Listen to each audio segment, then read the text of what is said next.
J'ai eu des remarques du son qui demandent qu'on rie moins fort derrière le combo, donc c'est bien noir, mais ça se moque de tout le monde, y compris des femmes, et donc on exploite jusqu'au bout tout ce qu'il y a sur les produits ménagers, le ménage, l'obsession de la propreté. C'est dans des mares de sang, c'est très drôle, j'espère. Cinévox.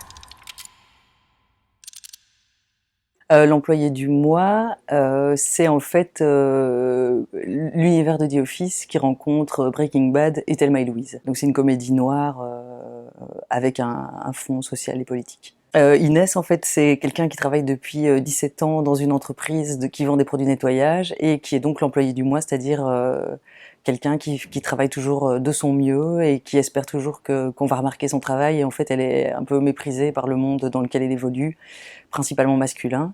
Et donc c'est la journée où arrive Mélodie, la fille de l'ancienne femme de ménage et d'origine congolaise, qui vient elle finir un stage parce qu'elle est en décrochage à l'école, on comprendra après pourquoi.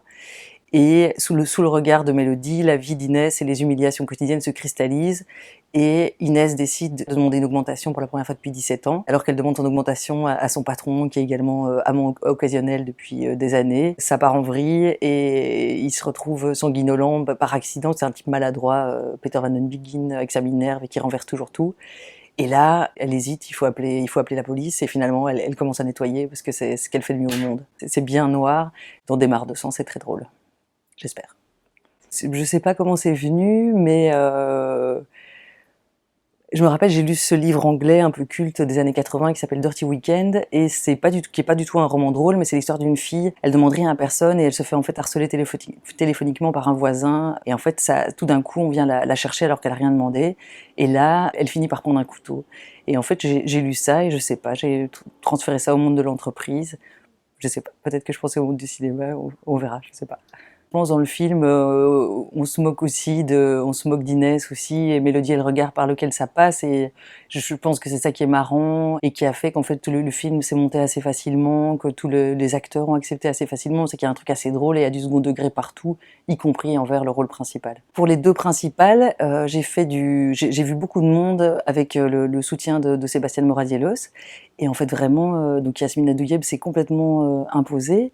Et ce qui est fou, c'est ce qu'on dit ici avec toute l'équipe, c'est que c'est quelqu'un qui est vraiment connu dans le milieu du théâtre, mais qu'en fiction, on a vu dans La Trêve, mais pas tellement ailleurs. Et c'est ahurissant le niveau de jeu qu'elle a, qu'elle est vraiment impressionnante, de drôlerie, de précision, elle est super inventive. Et puis j'ai vu par hasard sur les réseaux sociaux la vidéo du grand oral de Laetitia Mampaka. Elle est venue avec son frère de Mons, un peu méfiante, et je comprends.